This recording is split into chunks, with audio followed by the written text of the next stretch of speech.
Welcome, everybody, to the Young Democrats of Georgia Black Caucus, kicking off the new year 2024 with a dope exclusive interview right here with the one and only, by far best legislator out there right now, the chairman of our parent organization and the largest Black caucus in the country. Without further ado, we have Chairman Gilliard here with us. Hey, good evening, Mr. Chairman. How you doing? Mr. Chairman, how are you doing? Man, I'm good. I've been looking forward to this interview. Happy New Year's to you and your family and, Happy and New to Year. all of our listeners. Yes, sir. It is a pleasure to have you here. This is something that we've been trying to build up for and be like, once we feel like we're worthy enough to bring the chairman on, we're going to get him on and we're going to hit the people with some good information here. So we ain't Well, even going to hold up too much. We're just going to dive looking straight at into your it. format, I'm gonna tell you, I've been watching your format. You're doing a great job, and everyone really needs to stay tuned. There's some very, very good information. Thank you. Thank you. We appreciate that. So, enough about our platform and what we got going on. Can we please let everybody know who we are speaking with for those who don't know and should know? Well, I'm State Representative Carl Gilliard, District 162, in the beautiful city of Savannah, Georgia. And I am the chairman. I'm blessed to be with the band, with the one band, one sound, with the biggest and best group in the nation, the Georgia Legislative Black Caucus, the largest Black caucus in the nation. I say the world because we've got 74 talented, gifted, senators and state representatives, and I'm blessed. I'm really blessed to get a chance to be a part of that team and to lead them with the vision of the new Georgia Legislative Black Caucus. It's been a great a ride in reference to everyone that's been involved, and we're excited about what 2024 will bring. Yes, we are. Yes, we are. And to let everybody know, what district are you representing? I represent District 162, is the beautiful city of Savannah, Georgia, which is the military bases of Hunter Army Airfield, the 165th Air Wing, number 2 in feature film in the nation in Savannah, Georgia, Georgia Port Authority, that all those parts of the district, Gulfstream. We have the 4th largest container in the world in my district, and so the economic development, everything that's been stimulated in Savannah, and just a great city to be a part of. I love it. And my folks is down there in Hinesville, so not too far away. Oh, So military. yes. Oh yeah. Oh yes. All the way. Shout out Paw Paw. So really, I want to also dive into the part of what really got you. Where'd your kickstart into politics, community organizing? Um, where did all of that start? What was your initial start to all of this? I'm guilty. I was a childhood cartoon junkie growing up, and every Saturday morning, there was a cartoon that many of the generation boomers might know called Conjunction Junction, Wish You'll Function. But there was another part of the cartoon that says, "I'm just a bill. Yes, I'm only a bill, and I'm sitting on Capitol Hill." And so the social economic part of it, I grew up as a child. I was a post civil rights child. No, I wasn't with Dr. King, but I was blessed to attend Morris Brown College. And in my freshman year, I met some great people. I was the youth coordinator for Abel Mabel Thomas, who was then the top vote delegate in the nation for Reverend Jesse Jackson. I worked as a freshman with Jesse Jackson, Reverend Jesse Jackson's presidential campaign in 84 and 88. But I was privileged to meet a mentor that mentored me by the name of Reverend Dr. Jose Williams. I also had a chance to be mentored by Reverend Randall T. Osborne, the executive director of the Southern Christian Leadership Conference, Reverend James Orange, just to name a few. And all those members of the SCLC staff, Brenda Davenport and Ralph Orwell and others. So a lot of it dealt with the awakening of a young man that went to Morris Brown. And when I attended Morris Brown, I was drum major. And I thought I was going to be all about the band and all about the music. But there was a change that year, and it was a political stimulation that as a young man, I kept looking at the things that I saw that were wrong. And I kept saying, someone needs to do something about that. And with the mentorship of Reverend Dr. Jose Williams, he always told me some very powerful stories about the civil rights movement in Savannah, how he started the night marches and how he got involved with Dr. King's Kingian principles. And I listened and I ate from the table. And so all those great mentors gave me a preference that at a certain point, about 15 years ago, I started seeing some things that were happening. I'd always worked with various campaigns. And probably about 8 years ago, I decided, in the words of Fannie Lou Hamer, that I'm tired of being tired. And I decided to run for state representative. We had my predecessor had passed away in office. Several people from around the community were coming to me saying, "You got to run." And I turned it down 3 days in a row. But on the third day, I got with my family and I said, "What do you think about me running for this seat?" I thought that they were going to say no. And they said, "We're ready." And when your family's ready, you're. That's so true. And because I really didn't know a lot of the details behind your start. I just know from the time I've met you, you've been super active in a voice for the youth and being like keeping the youth involved. Do you think a lot of your start has to do with how your approach is now with, keeping the youth at the table and, keeping us involved with everything that's going on? We have to, growing up in Savannah, Georgia, I was a foot soldier first. I mean, I passed out flyers at campaigns. I stood at the polls, and many times we didn't get paid. We just were adamant that we were making a difference, and started one of the largest youth organizations in the nation. My background, Mr. Chairman, my real background is that as we celebrated last year 50 years of hip hop, I was in a rap recording group. And that rap recording group, back then, Jermaine Dupri used to tote record crates for us. His uncle, Ricky Walker from Universal Soul Circus, would put us on the tour, and we toured with everyone. But I was the guy, as I was a part of that rap group, that would say, "What's that button for? What's that? What is that? That's a contract. Oh, that's a radio advertisement. That's a rider." Everything that I could ask, I learned. And out of that organization, that was a positive rap group, we formed the organization Project Love. And it was the largest youth organization in the state of Georgia, grassroots. But I learned how to be a good foot soldier, how to be obedient and loyal to what we were trying to do. And then, you look at SCLC. I was on the advanced team, and I give big kudos to Brenda Davenport out of Atlanta. She was over the youth component of SCLC, the Southern Christian Leadership Conference. And they brought us in. Mrs. Lowry, Dr. Lowry's wife, brought us in as a rap recording group. And we did this event at the Atlanta Civic Center called Rapping for Our Future.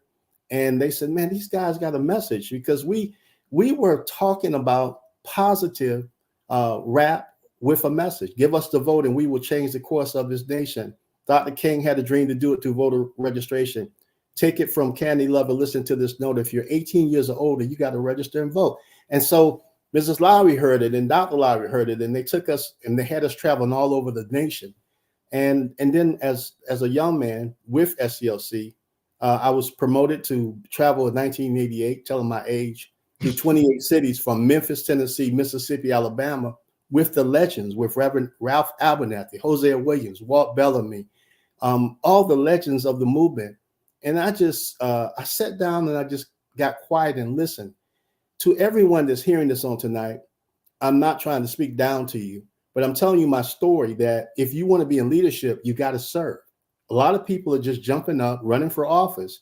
If you want to be in leadership, you've got to serve, because when you serve the people, you will stay with the people. And I haven't lost that heartbeat. And that's why I have a connection and a commitment with the GLBC to push the young leaders.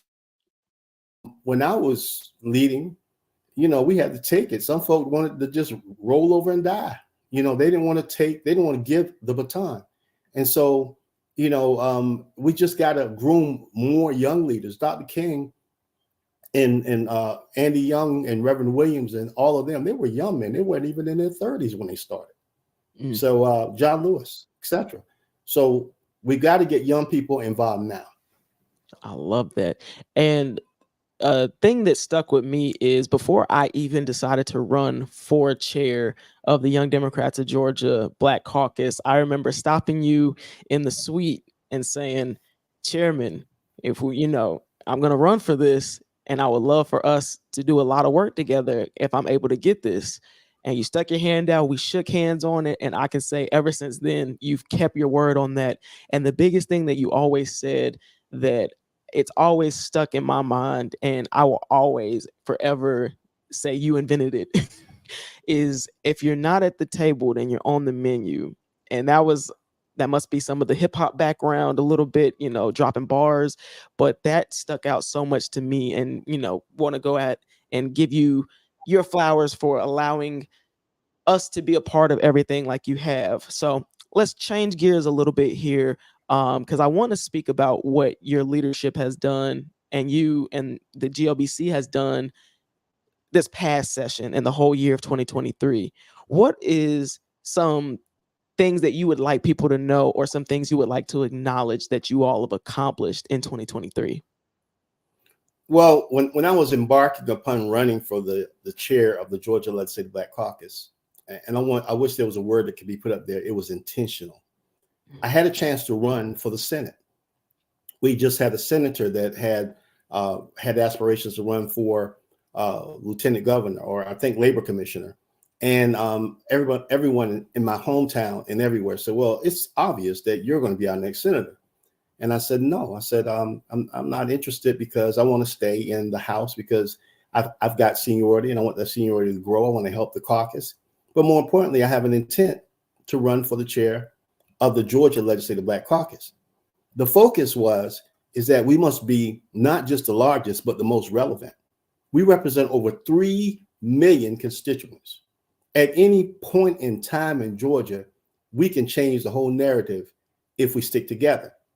We have 74 members and those that are affiliate members that are not of color. I want everyone to understand the caucus bylaws states that we're Democrat and Republican. So we're not on one side. I think that's important, because the original 33 legislators that were in Georgia, 14 of them who were lynched, they were Frederick Douglass Republicans. So I'm saying this to everybody in this point in time, and I'm sure we'll talk about this as to where people stand in their political beliefs. The Georgia Legislative Black Caucus welcomes everyone. When we decided to run, and I was blessed to be elected on a high level, and I felt great that they felt worthy of allowing me to serve them, because we got some talented senators and state representatives, one of the most talented group of legislators in the nation also. Mm-hmm. And our focus was GLBC, a new day, a new way. And we started with the For the People campaign, because a lot of us have forgotten who we're serving. We get elected, and then the people get rejected or neglected. And we think we're all that in a bag of chips because we put on a name tag. But that service is very important, that we go back to hear what the people want. And so we started, our agenda was working here, but it doesn't seem like I'm getting anywhere. The minimum wage in Georgia is $5.15. We say Georgia is the number one place to do business, but we have not taken care of the people that are in our communities in our city that do business with us. How can we take care of everybody on Wall Street and bail out nobody on Main Street?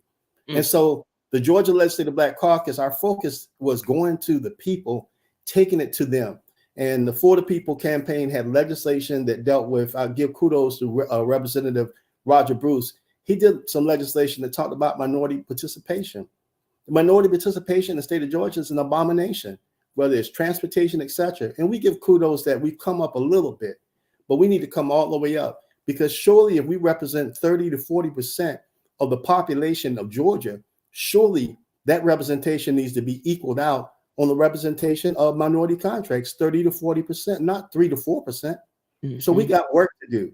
Representative Bruce, we put out that legislation, and the governor did put out a bill that talked about minority participation. And as I met with him, I said, Mr. Governor, that sounds great. I want to commend you, but we got a long way to go.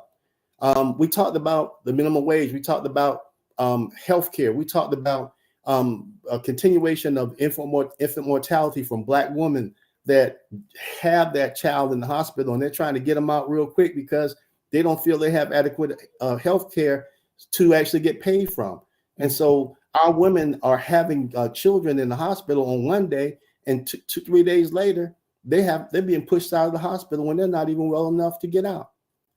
So the caucus was talking about those relevant things. And then out of the HBCUs in Georgia, how it is not as Taraji Henson said, the math ain't adding up. I'm just saying. I wasn't on the color purple, but I'm just telling you, the math is still not adding up on how Savannah State University can get $3 to $5 million and other colleges can get 43.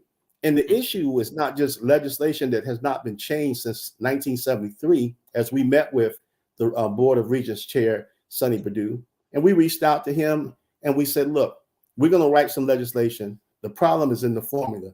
The formula is not equating to a balance for Black colleges. And so how can we expect our best and brightest to go to HBCUs when they've been set up with not giving them enough funds to fund it? So we set up a Black university tour. Then we got farmers who've been left out. Years ago in the Georgia General Assembly, we gave millions of dollars for tornado ravaged storms where farmers were hurting. The pecan crops were just obliterated, and farmers couldn't make it. We gave millions of dollars, and Black farmers got nothing. And so we wanted to see hands-on. We went on a tour of Black farms. We wanted to hear from the farmers firsthand. In the words of Marvin Gaye, what's going on? And so in all of the parables that we found out that they had not been getting the information. We got with the executive director who President Biden appointed off the trip from the USDA component of the money that's there. We know that Raphael Warnock, Senator Warnock, is fighting for it in DC. And we wanted to compliment what he was doing with the funding that we're waiting on in DC to go to farmers to see what Georgia could do. Then we took a tour to not only the colleges, not only to the farmers, not only to the people, but then we focused on bringing our conference and making it relevant. We brought very strong leaders such as former Mayor Shirley Franklin, Congressman Jonathan Jackson from Chicago, and one of the most powerful religious leaders in the state that's not afraid to stand is Bishop Reginald Jackson. And so we got together in the city of Savannah, and we had our conference, and the call to action was sounded. Now, our theme going into 2024, and I'm announcing it for the first time on your show, Mr. Chairman, is time for action. We've had a call to action, but it's time right now. I get calls from people every day where we've had murders in our cities, violence in our cities. We've had all types of things going on. But you know what? The downtroddenness and the hopelessness is a big part of it, because every time John goes to trial to do his best, he's not making enough to take care of his family. And so with that, we've been pushed out. We've got to be able to pull those Black men back into those households, pull those Black men back into the workforce. And this time, when we talk about 2024 and beyond, Mr. Chairman, they've got to talk to Black men too. Black men have been left out of the equation. The young audience from 17 and a half to 25 have been left out. The hip hop community has been left out. We can't wait to talk to them at the last minute because they're influencers. All these things are so important. We have to finish the race, and you'll hear us talking about the Black woman with infant mortality.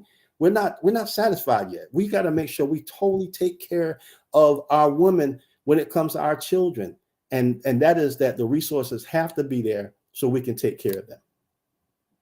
I can't agree with you anymore, and that is an amazing 2023. I mean, I had the pleasure of attending the Black Farmers Tour as well, and that was just, to me, it was shocking. I won't say shocking because I see how it happens, but like you said, of people, farmers, Black farmers specifically being like missing out on opportunities just for the fact they didn't know. Y'all are telling them about this and that, and they're like, we had no idea. And the fact that y'all put together a Black farmers tour and said, we're going to meet the Black farmers where they are. We're not going to expect them to come to the Capitol. We're all going to get up and we're going to go see every Black farmer. It was just amazing to me. Um, just amazing. And since we're kind of talking about, you know, regions and legislation and all this type of stuff, the hot topic of the time right now is this redistricting of maps and the judges ruling on these maps. Can you explain, one, what kind of inform people what's even going on? What does it mean when they're redistricting, and what the ruling on these maps is now going to affect the Black vote? You know, the sermon of the day on that is hands that pick cotton can now pick leaders. But it goes back also to say, Dr. King said, give us the vote and we will change the course of this nation. Everyone knows that Georgia is getting browner every day, whether it's Asian, whether it's our great family of Patels and Indian, whether it is some of us from all different nations that are coming into these United States and now becoming citizens of Georgia. There's nothing that can change that. It's going to happen. Every 10 years, there is a law that we have to go into redistricting every 10 years by virtue of the data from the U.S. Census. And that's why it's important, everyone, to make sure when you have the census going on as far as registering, that you not be afraid, get registered so we can record the accurate information, because I believe it's a lot more browner than we think. And so from that information, the maps are supposed to be drawn. Now, there was a time that the Democrats, we were in position and we were in charge, we were the majority. And so when it lays to being the majority, you have a lot more power to do what you want to do in trying to levy those maps. And now the Republicans, they're in charge. And it's the same back channel, same back time. We can't beat each other up on the left or right. Everybody did some gerrymandering between the Democrats and the Republicans did it. But I said something, as I am on the redistricting committee, I said something to the chairman. I said, let's do something courageous. Let's do something outside of our parties and think about the people and what's fair. And the first group of the redistricting maps that was done for 10 years, for the next 10 years was done 2 years ago. And so a lot of people realized they had new representatives or new districts, or where you used to vote in this area, you voted in another area.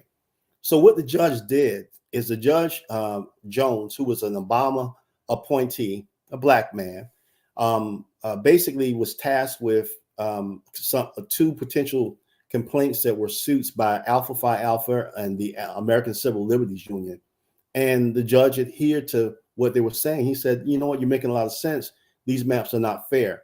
And so his focus was, when he looked at it, he saw 5 additional state house seats in Georgia. He saw a potential 2 Senate seats in Georgia and 1 congressional seat. All of those seats that are Senate and congressional and House seats are mainly in the Atlanta, Gwinnett County, all in that area, the Cab, all the above, because the population has grown so much. I'm just trying to speak in layman terms for my brothers and sisters. Yes. So what has happened is the judge said, look, I'm going to give you all, you're going to have to call a special session, because you're going to have to draw some more maps and you're going to present it to me. And if it meets those requirements of the Voting Rights Act of 1964, then 1965, then what will happen is we will come back and we will decide if we're going to use your maps, or if I'm going to have to draw some more maps, or bring in an independent person that will actually do it for you. And so we went into a special session. The governor called a special session. And when we went into that special session, there were maps that were drawn by the Republicans, and they had the upper hand. And they had the maps that they drew were the maps that were eventually okayed by Judge Jones. Now, I'm going to drink a sip of this coffee and I'm going to tell you how I really feel about it. I'm going to give you some cornbread in a minute. I'm going to tell you after I have to drink this coffee. He said, we're going to keep it real. Real. Because if you eat cornbread, that's fine. But I like crackling cornbread. That my dad made it. crackling cornbread. Yeah. Not pleased. I'm not pleased because what it did for the commonality of the voters, it coupled different members. And when you couple them, you put them in a state where you used to have Representative Terry Analogous, and then you have Doug Stoner. Now you have two Democrats. And what they did, they precariously and strategically put together where they were white Democrats. I'm just telling like it is, like cornbread. And those white Democrats were coupled against each other, which means they had to run against each other or bow out. Today, State Representative, my seatmate, Doug Stoner, did a gentleman's thing. And he said, look, I've known Terry. We've served together. And I just feel that I'm going to bow out. You're not going to allow us to fight. And so what it's been set to do is to divide us, to have us fighting and to have people confused. And then don't talk about the congressional with Lucy McBeth. Now she has been written back into her old district almost. And you've given a group of people who got comfortable with their congresswoman. Now you're going to have to let some other people get comfortable with another congressman or woman. And so it confuses the voter. And the voter says, well, I'm not even going to vote because I'm tired of all this. I mean, I get comfortable to do one thing and then you have me doing another thing. I say this to the voters, don't do it. It is strategic so that we will be disenfranchised and don't want to come back. But let me tell you something about the heartbeat of a people who bled, died, got water hose, and who went to their graves for the right to vote. And there were black folk and white folk. Everyone that contributed. Vala Loaiza was a white woman who lost her life. Let's not talk about Mississippi and all the folk that were even clergy that lost their lives. So we cannot afford to be discombobulated and disconnected and disoriented that we don't want to go back to the polls. We must go back to the polls. When they quote unquote took our Doritos and our water from us at the polls, we still went there. We carried the Doritos and all that in our own purses and pocketbooks and bags, and we fed ourselves. There's nothing that's going to separate us from coming back to the polls. You have to go back. You have to vote for the person that will suit your needs. And so what do we do as far as the GLBC? Now we re-educate our constituents. We educate them to let them know what districts they're in. We educate them to let them know what happened in the special session, where some people don't even know we had a special session. And we have to get them enthused to say that democracy is really on the line. Democracy looks like I can't pay my rent, a mortgage. Democracy looks like more prisons and jails are being built. Democracy looks like, we still are still in a state where we have a minimum wage of $5.15. Are you serious? That is an abomination for Georgia, the number one place to do business. Why do we need to go back? And why does it look like democracy is on the ballot? It is on the ballot because they think that you're going to stay home. To all of my young brothers and sisters that are 17 and a half to 25, I want to speak to your very fiber tonight to tell you there is a place at the table. One of the things I did as the chair of the GLBC is we just did appointments of several new chairs. Most of our chairs are from the freshman class of the General Assembly. Most of our chairmen and chairwomen are from the freshman class. We had the most outstanding freshman class of attorneys, legislators, and leaders. And so, I'm just saying to you all, don't be discombobulated and disenfranchised. There is a table that will hear you, a table that we can sit down to. And I'm just going to say the Democratic Party of Georgia got to get off of the posterior and do more to get the message right. The messaging is everything. If people don't hear a message, then they won't listen to the messengers. I hope that the Democratic Party heard me real good. If they don't get the message, they're not going to listen to the messengers. That means that we can't wait for people to come to us. We got to meet people where they're at. I totally agree with that. And speaking of that, I remember being a part of a meeting with the party, and someone said we can't keep allowing them to craft our message or keep allowing them to tell us what our message is. We need to be the ones saying what we stand for, what our message is. And I thought that it's so simple, but it blew my mind. Like, yes, you do have to craft your message, or someone's going to craft it for you, and we're all Right. looking like, whoa, whoa. Like I that's want you to picture this, Mr. Chairman, just show you that, not trying to be funny on parties, the Republicans have a message. Let me tell you what they're saying now. A couple of years ago, I did a bill called House Resolution 525. It was a study committee because Georgia had over 71,000 identified gangs. Now, my focus was not to lock folk up. My focus was how do we break the recidivism of all these gangs and our children coming into gangs and jails being filled look like us and prisons being filled. So I said, take the resources that we have statewide in Department of Human Resources, juvenile justice, all the money we're doing on prevention programs. Are they working? If they're not working, let's reallocate them to something else and suggest something that might work. And so it was a great idea. Law enforcement came from all over the state, from the sheriffs to trial lawyers.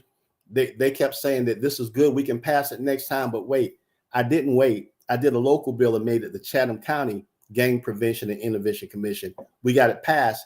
It's a reality. Savannah's crime has gone down substantially. We got a long way to go. But when it comes to that component, we are rechanneling the best and brightest and giving them hope, and they're getting involved. And so what the Republicans are going to talk about now, watch this. 90% of what I talked about during that time was wraparound services. Now the Republicans have got the message. Oh, we got to do something about this crime. Crime is high now. We got to do something about this crime. What do? You have a session at the Georgia State Capitol, and you talk about we need more wraparound services. We need to have more after-school programs. I'm telling you, I'm giving y'all the preview of what's going to happen in the session. Now they're talking about education. We always said that you can take the IQ of a third grader and you can determine how many prisons and jails you can build off of their IQ. Now Republicans are saying, I'll tell you what, we got to do something about early education because these children, we don't have enough money going into early education. I know because I'm on a committee where they're talking about focusing on early education, which we need to. We should have, would have, could have been did that many years ago. And so now the messaging is going forth. I mean, grocery prices are high and we can't even afford. You better listen to their message because they're going to say it over and over and over again. All we need to do is get our messaging right to meet the people where they're at. Because trust and believe, people are listening to it. And when they say, I'll tell you what, the price of groceries, guess what Pookie and Joe Quisha just said? So you're right. You're right. Yep. And okay. I think nobody's talking to them. Yeah, and I'm starting to see it more and more where I feel like more than ever, people feel the struggle so bad right now. They're not even paying attention to parties. They're just like, who is going to fix what's going on in my life right now? And if you're saying the right things.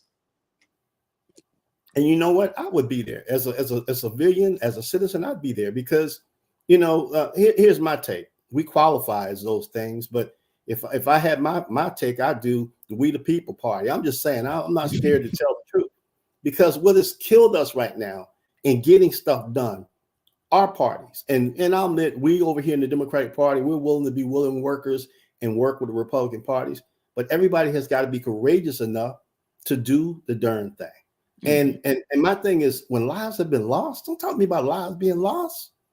Don't talk to me about the number of murders and the number of funerals we go through all the time because the proliferation of guns that are on our streets, but you will not do gun legislation dealing with semi-automatic. I don't want nobody to take away my Second Amendment. It ain't about your Second Amendment. You don't need a machine gun to hunt a deer.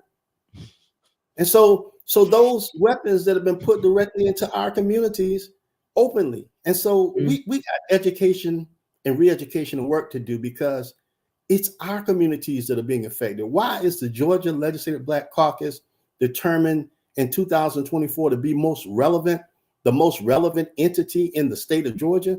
Because we are like Fannie Lou Hamer. We are freaking tired of being tired. And it ain't about parties. I'll give great kudos when our leader, Stacey Abrams, our great leader, and people are not giving her kudos enough. You got to understand, Leader Abrams was strategic. She was the minority leader. She was quiet. She studied. She knew the law backwards and forward. She was doing state meetings when they were asleep. She was doing town hall meetings across the state when they were asleep. She said, all I need to do, they said, you can't win as governor. She says, I just need to register 250,000 additional people. And you'll never do it, Stacey. You'll never. She got more than that. She did more than that. She organized people. There were colleges that had fair fight affiliates, all the above. She raised globs of money, all the above. So let's give Leader Abrams the kudos that she was the modern day Harriet Tubman, Shirley Chisholm, and Moses of our generation dealing with Georgia. Because of her leadership and because we got organized and we got motivated, we delivered Georgia 2 senators and the presidency of the United States.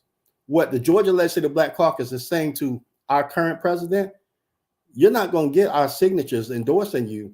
We need you to come to Georgia. We're sending a letter to the president of the United States to say we delivered Georgia for you, and we expect you to come to Georgia to sit down with the AME churches, the CME churches, the American Civil Liberties Union, the NAACP, the Urban League, labor, all the above, because we've done the work now. So we want the promises fulfilled. And that's our agenda for 2024 is the contract with Black Georgia. And that's where we, as the Young Democrats of Georgia Black Caucus, are right behind you. Yes, we are the Young Democrats of Georgia Black Caucus, but we are the Black Caucus, is like how we like to see ourselves. And we're pushing right behind you with that.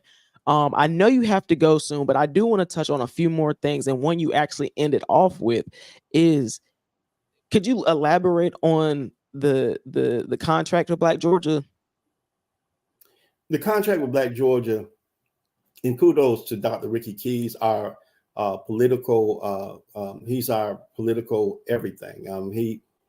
He has been doing the work, and then we have other legislators who have pioneered to do the work, such as Representative Sandra Scott, Representative Kim Schofield, Representative Viola Davis, who before saw indicators in the way that they were lending money to those Black residents going to banks. They couldn't get a decent interest rate. They couldn't even find the banks in their community. The deserts that were there, which were credit deserts, the deserts that were there, which were healthcare deserts, the deserts that were there, which were pharmacy deserts. So the contract with Black Georgia is, first of all, we have met with the ACLU, we've met with the CME leadership and the NAACP leadership, and even Black chambers and even labor. And what we're saying is that we must, first of all, come together. As the young people saying, that ain't no cap. We got to come together. If we don't stick together, we get stuck together. So let's fight for what's right and self-destruct together. We got to kill the crab in the basket syndrome, and we got to come together. It's not about who called the meeting, it's that the meeting was called. It doesn't matter where it was called, is that we're meeting somewhere. And now we got to go somewhere. And the key thing is we got to come together. We all are in this thing together, and we can do more together than divided. The second thing is the indicators that we've been talking about, we can do something about. It takes everyone come together with different ideas. We got so many brilliant people in all those facets. So you'll hear us introducing legislation that complements the contract with Black Georgia. 3 million plus people that we represent are crying out, saying, I hear what you say, but I don't see what you're doing. And so that contract with Black Georgia is so important. People say, well, what is it? It's an agreement within ourselves. It's an agreement that we have legislation that not only should be pushed out on the state level, but local municipalities. Mm-hmm. You got to get off of your posteriors from city councilmen, county commissioners, and mayors, and you got to put some legislation together. There's power in the pen. There's power in writing the vision. We complement one another. When we did the citizen arrest law, Ahmaud Arbery was killed from a law that was in 1863 that gave you the power to hold people for 2 days. It was a powerful law that they did legal lynching. Mm-hmm. And when he was murdered, they cried out citizen arrest. We wrote the bill, House Bill 45, later came to be House Bill 479 that the governor spearheaded, and we were able to repeal Georgia's outdated and antiquated citizen arrest with the power of the pen. The contract with Black Georgia is that same focus. We got to focus on how we can get a committee hearing. How are we going to get that to the Wells? How are we going to get it to the Rules Committee? There's a process. But if you lobby for us, if you call, you send emails, you help us. But coming to the Capitol to lobby, they'll know that we are really together. There was another bill I did called the blind bill, where there are 202,000 blind citizens. They were taking their children if they were blind parents. And so those citizens came together. We wrote the bill, and House Bill 79, the blind bill, got passed to give them the right to parent. But the kudos wasn't Carl Gilliard. It was those blind citizens who were calling, who were emailing, and who came down to the Capitol. Even in their whole demeanor, they lobbied for that bill, and those bills were passed. So the contract with Black Georgia, it's going to happen, and we need everyone to be involved with the process. You just did a beautiful job of summing that up and really finally allowing the young Black caucus to get a part of something and call it something. We keep calling it the Black agenda, but it's always watered down when you say the Black agenda. It's like, what is the Black agenda? I like the contract, the contract with Black Georgia. And you have our full-fledged support behind it. We're going to do everything we can to make sure we get the numbers behind everything that you just said and summed up so beautifully. But before we close out, you just threw the lob a few times in there, and I think we need to hit on it. You always were a big advocate that legislators are there to legislate. And it seems like the power of the pen is your go-to saying. I heard word on the street is there might be some type of something in the works with the power of the pen. You know what I'm getting at, Chairman. Go ahead. Let me tell you something. These pens, it doesn't matter if you got a pen that writes red or the pen that writes black. The Bible says, write the vision and make it plain. Though the vision may tarry, it will come to pass. We got to write that bill, write that potential idea, write that potential change, and believe that it can happen. And so on the 29th of February, I want to invite you to the great city of Savannah, Georgia. And matter of fact, to the chairman, we talked about, and I know we'll be talking about trying to organize something in Atlanta to do a screening. I have a film documentary called The Power of the Pen, and a book that complements it called The Power of the Pen. And what it is that, it's civics 101. It is power 101. It's history, talking about everything from Breonna Taylor to George Floyd to Ahmaud Arbery.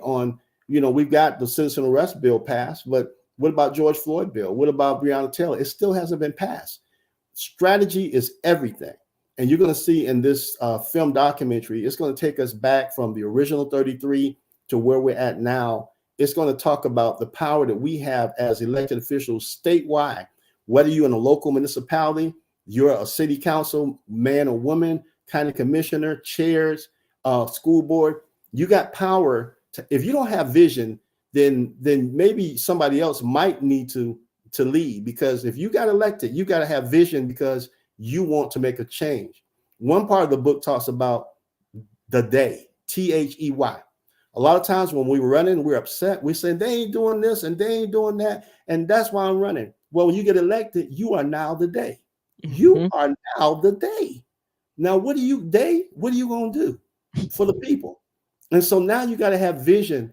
You should be focusing on writing local ordinances, changing the law, changing. If it ain't in the budget, write it in the budget. If it's in the budget and it's not benefiting the people, take it out the budget. I'm on appropriations, and there was an entity that came and asked for $4 million. I'm saying, y'all already feeding people. I got a nonprofit. I feed people. They don't need $4 million. Of course, we voted against it. So people need the money, give it to them. There was another part where the King Center needed money. We got more money in it in the King Center's budget because we asked for it. And so as legislators and as elected officials statewide, we can't get mad and say, well, the reason Joe ain't doing this. And I have my own individual lane. I have my own individual district. So the power of the pen talks to you about all those things. Stay in your lane. That's what Reverend Fred Tell and Reverend Williams would say. Leader, stay in your lane. Leader, stay in your. I stay in my lane. My lane is this, and this is what I do best. If you can't bake the sweet potato pie, don't bake it. Just eat it, or cut it, slice it. But don't tell people you can make a sweet potato pie and you can't. Let somebody that can do it, and then we all work together. The Power of the Pen is a book. And it's a film documentary. And I want to say this, Mr. Chairman, this documentary is not a boring documentary. It's got music. It's going to motivate you. It's going to really put you in a place where you got to be affected by this documentary. So, February 29th in the Savannah Cultural Arts Center in Savannah, Georgia, and hopefully our great Chair Jennings, will be talking about something for Atlanta. But let me give you beyond kudos, because you as a leader and the young Democrats, especially the young Democrats of young Black Democrats, you've been doing the work. You've been with us all the way. You have walked with us. You serve helping a great legislator, the legislator of the year in the House, Representative Tanya Miller. I watched you in the Capitol with passion saying, well, Mr. Chairman, well, what's going on with this and that? And you were affected. You carried the people home with you. You carried those issues home with you. And when you start doing that, that's a sign of powerful leadership, because someone has got to care again to everybody. There's a picture on the 4th floor of the Capitol that I go up to all the time when I think I'm all that in a bag of chips. I go up on the 4th floor and I see a young Julian Bond with his hands like this. And over him are 4 Democrats who happen to be white, and they're holding up their hands, taking the oath. When Julian Bond could not take the oath of office because of his beliefs, whether it was the civil rights movement or the war, as a Black man, he was not able to take the oath of office. And here we are with our big and bad self. We can take the oath of office. We can get sworn in and all the above. The question that I pose to you tonight, my brothers and sisters, are what are we going to do about it? Are we going to get off of our posteriors and we're going to do what we need to do to believe that we're in this fight to win, and we got to stay together? I can't keep emphasizing the power of unity. I don't point at the Republican Party. I don't point at the white man. I point back at us to say, what can we do? Carl, what can you do? What else can you do, Carl? Can you do enough? I said this to our members that I love from the Georgia Legislative Black Caucus. If you got a title, it cannot be idle. That, bars have been dropped. This has by far been one of the most powerful interviews I feel like we've done. Chairman, I want to thank you for everything that you said. I want to thank you for keeping the Young Democrats of Georgia Black Caucus side by side and at the table, because it lets us know we're not on the menu. And also when it comes to the power of the pen, I really look forward to what we can get going down here in Atlanta. But we know you're a busy man. We know you got other things that you got to get to. And then we're going to also let you get these last couple of days of rest in before session kicks off here next Monday. We're going to look forward to seeing you at the Capitol. Before you go, can you go ahead and drop website, email, where we can, keep up with when the book and everything drops, and just keeping up with everything, Chairman Gilliard? My brothers and sisters, please reach out. And I want to hear from you. We need you. We want to be on this team together. We need you.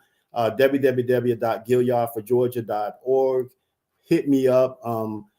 You can reach me at the 404-651-5569 is the GLBC's number. Hit me up on Facebook, Instagram. I'm just your boy down from Savannah, Georgia, in Hazard County. Just a post-civil rights student of what Dr. King and the movement represented, and we're just trying to take it to another level. And big kudos, please support this platform of this podcast, because what they're doing, they're bringing the message and information of people right to you. And so we've got work to do. We need you. If I have offended anyone tonight in anything I said, then please be patient with me, because God is not through with me yet. Chairman Gilliard, we appreciate you. We love you, and we let's get to work. And we all gonna see you on Monday. Thank you, Mr. Chairman, and God bless y'all. Thank you so much for the opportunity. Yes, sir. Peace, Chairman. Peace to you all too.